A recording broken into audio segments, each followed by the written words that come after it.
and everybody was scared to talk about it because he'd have him killed. You know, Diddy bought his son a Bentley. Maybe, you know, he could buy you one also while you're He out. got me a Lamborghini. Oh, well, that's nice. I haven't gotten it yet, though. Yeah, I know. When is that coming, that Lamborghini? We talked about this last He time. had the Lamborghini for a day or two, and he had access to the house, and he knows better than to be talking about the things that he does with Big Brother Puff on national television. You know, Justin Bieber had a post the other day on his Instagram talking about all the drugs that he did when he was younger and how much it f***ed him up. And now he's got a relationship with the Lord, and he's got, you know, he's married, and he's trying to be a normal person. Yeah. But he's struggling with the fact that he was insanely famous when he was a kid. So check this out, yo. Justin, you ever seen the movie 48 Hours? Right now, he's having 48 hours with Diddy, him and his boy. They're having the times of their lives, like, you know, where we hanging out and what we doing. We can't really disclose, but it's definitely a 15-year-old's dream.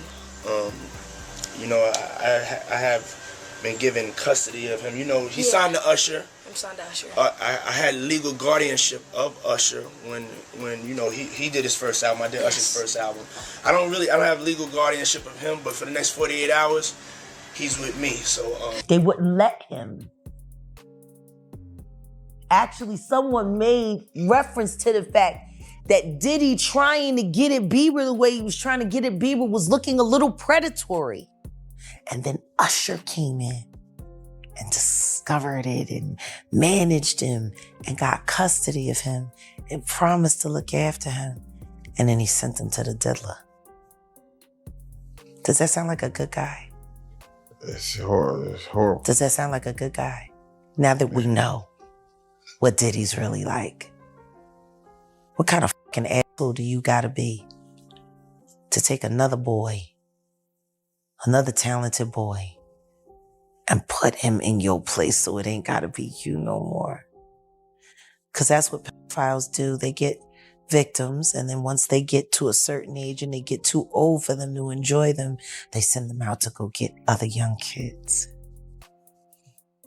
Now, if Usher is a procurer, and if Usher knew what was going to happen to any of those young children that he took to the Flavor Freak off, is he a good guy? Especially considering what happened to him, especially considering that he sat Howard Stern, and Howard Stern said, would you send your kids to Puffy's Flavor Camp? And his immediate response was, hell no! So it's good enough for everybody else's kids, but it's not good enough for yours. Joe Rogan didn't hold back. After hearing what Diddy allegedly did to a 15-year-old Justin Bieber, the podcast legend exploded, his voice shaking, his tone serious, and his words aimed like fire at one of the most powerful names in music. This wasn't just speculation. This was a turning point. Joe Rogan connected the dots that many were too scared to even acknowledge. And what he uncovered? It might just be the tip of a much darker iceberg. At first, Justin Bieber's rise to fame looked like every young artist's dream, discovered on YouTube, signed to a major label, mentored by the biggest names in the game. But underneath all the glamour, something much more disturbing was happening, something Joe Rogan says the industry was too afraid to talk about. Rogan started the conversation with something everyone knows, but nobody says out loud. When you put fame, fortune, and unchecked power in the hands of adults surrounded by kids, bad things can happen. And when no one is held accountable, that's when it gets dangerous. The conversation took a sharp turn when Rogan recalled an old clip that had been making the rounds again. In the footage, Diddy proudly announced he was taking Justin Bieber under his wing, literally saying the teen would be spending 48 hours with him. He's never gonna be the same, Diddy said with a grin. At the time, it sounded like a joke, a mentorship, just part of the celebrity world. But now, knowing what we do, those words hit different. Joe didn't laugh. He paused, stared at the camera, and said, "You don't say that about a kid. That's not mentorship. That's a warning sign." In those resurfaced clips, Justin's smile looked forced. His eyes darted around the room, his laughs came a second too late. Rogan pointed all of this out, not as a body language expert, but as a human being who could see the discomfort. Fans began digging through old interviews and footage. One pattern kept repeating anytime Diddy's name came up. Bieber looked uneasy. He stammered, changed the subject, or physically tensed up. And if you think that's nothing, think again. Joe called it what it looked like, emotional damage. And the worst part, no one around him stepped in.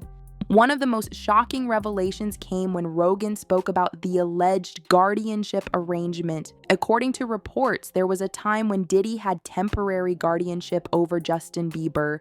During this time, he had full access to Justin's schedule, living arrangements, and day-to-day decisions. Think about that. A global superstar, just a teenager, handed over to an industry titan known more for his parties than his parenting. Rogan didn't mince words. "That's not guidance," he said. "That's control."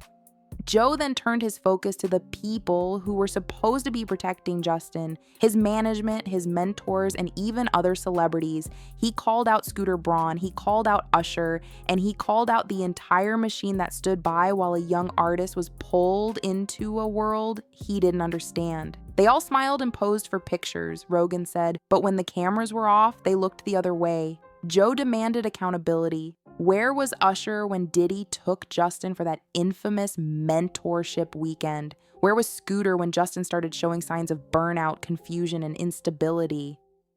After this period in his life, Justin's behavior changed dramatically. He began lashing out at paparazzi, canceling tours, and breaking down emotionally during interviews.